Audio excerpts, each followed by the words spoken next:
Seorang pejabat intelijen Amerika Serikat didakwa melakukan pelanggaran spionase menyusul penyelidikan atas pembocoran dokumen-dokumen rahasia Israel. Diketahui rencana serangan militer Israel ke Iran bocor beberapa waktu lalu.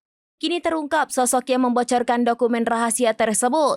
Dikutip dari The Guardian pada Sabtu 16 November 2024, sosok itu adalah Asif Rahman yang bekerja untuk Badan Intelijen Pusat atau CIA. Asif disebut hadir di pengadilan Guam dengan dakwaan atas dua tuduhan, yaitu penyimpanan yang disengaja dan transmisi informasi pertahanan negara. Disebutkan agen-agen FBI menangkap Asif di Kamboja pada Selasa 12 November 2024. Ia dibekuk setelah dakwaannya dibacakan pada pengadilan federal di Virginia.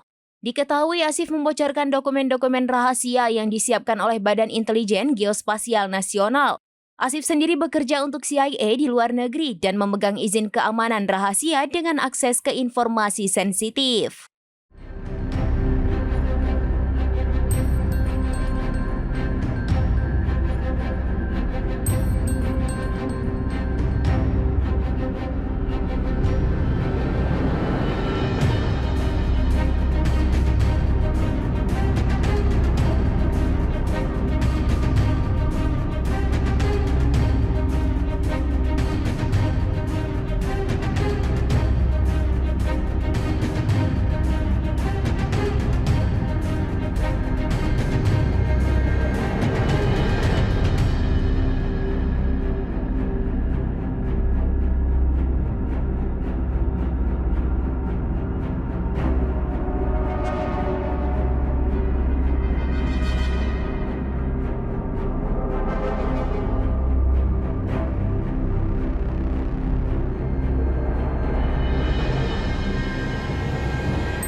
Download Tribun X sekarang, menghadirkan lokal menjadi Indonesia.